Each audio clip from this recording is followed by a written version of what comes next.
Good afternoon. My name is Prophet C. Zell.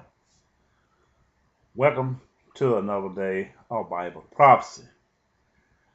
The title of this recording is The Calling of Prophet Curlee Brazell, taken from the prophecy of Isaiah 6:1-13, Holy Bible, King James Version. What I want to begin with is, how do we know? How do we determine who is God sent or who have been called? Throughout the history of Bible prophecy, I found that I was quoted in the scriptures of Bible prophecy many times. Little did I know, since they was written in secret codes where the mystery was not revealed itself until the time appointed near the end. And once the time arrived at a point set at time, only then will the true messenger and the revelation that God set forth in the scriptures of the Bible will be revealed to us. Not until the characteristics meet the character. In other words, God spoke throughout the Bible prophecy through signs and symbols, and he spoke concerning the characteristics of events and places and time where these events will take place, and the name of the peoples by characteristics and nations by characteristics. So when the characteristics meet the character, they both match up and line up with each other and agree one with the other, then we could say this is a fulfillment of a Bible prophecy spoken of by God. And this it alone would let us know that there is a true God, that we didn't come by way of evolution, and neither did we come by some kind of mythology. And there is only one true God. I want to begin today on this second recording session, identifying how I got my calling and why God called me, by starting with 2 Thessalonians chapter 2, 1-12, concerning the Antichrist, the son, man of perdition. This is taken from the second epistles of Paul, the apostle, to the Thessalonians, chapter 2, verse 1. I will start here. Now we beseech you, brethren, by the coming of our Lord Jesus Christ, and by our gathering together unto him, that ye be not soon shaken in mind or be troubled, neither by spirit, nor by word, nor by letter, as from us, as that the day of the Christ is at hand. Let no man deceive you by any means, for that day shall not come, except there come a falling away first, and that man of sin be revealed, the son of perdition. He said, be revealed. How can he be revealed if there was not a messenger that knew him? So this alone tell you that this man will be revealed.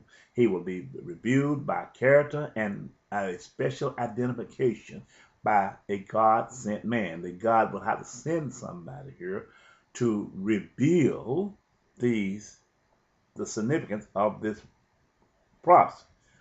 Now, verse 4, who opposes and exalts himself above all. These are the characteristics of this man who, you see, he was going to be the dominated force in the world. He's going to make himself the ruler of the world. He's going to set rules and regulations, and he will take away the law of Moses, and he will do according to his will, and there will be no one to call him to justice. These are the characteristics. When these characteristics match the character, then we know this man of perdition is upon us, is here. All that is called God, or that is worshipped, so that he as God sitteth in the temple of God, showing himself that he is God, ruling God's peoples.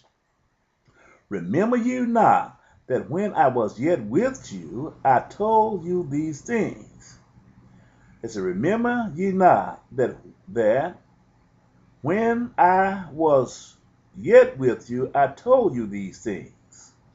And now you know what withholdeth, that he might be revealed in his time. He letting you know at a appointed time. This is after the crucifixion of Jesus, at the appointed time that this man of sin will be revealed.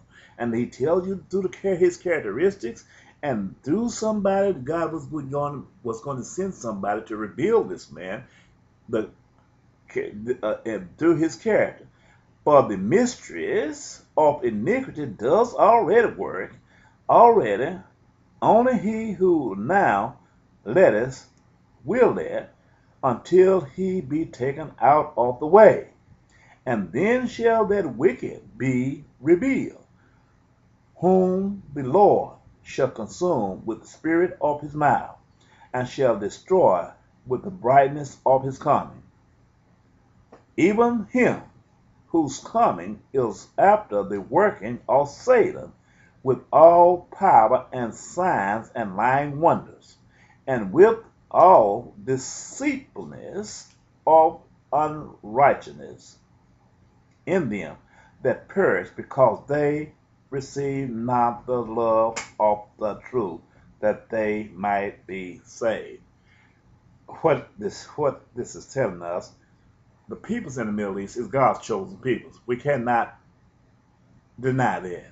Iraq, Iran, Afghanistan, Saudi Arabia, this is the land that God gave to Abraham. We cannot get around that. And they will be deceived because they don't have the word of the God. They don't have the word of truth. They went and took on another doctrine called the Quran.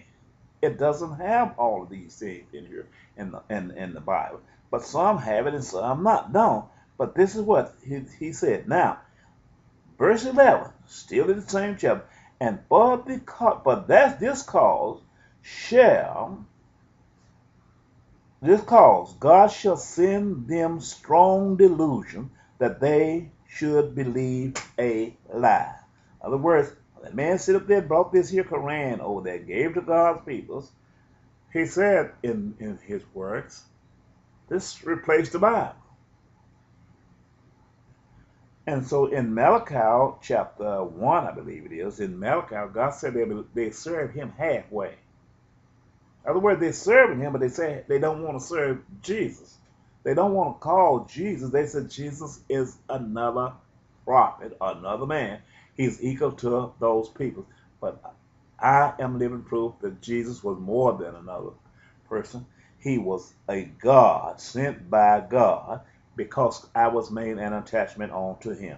Let me go to another part here and try to get this, because my target point is Isaiah chapter 6, 1-13.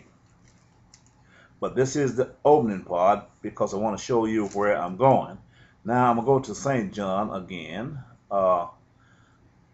in the Holy Bible before Jesus went to the cross, because I need to get this taken care of.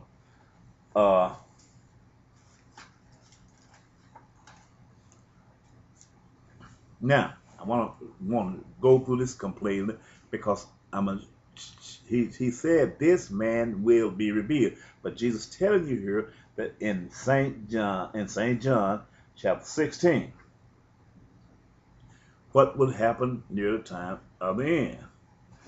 I'm going to start at verse 5, chapter 16. But now I go away to him that sent me, and none of you ask me, whither goest thou? But because I have said these things unto you, sorrow has filled your heart. Nevertheless, I tell you the truth.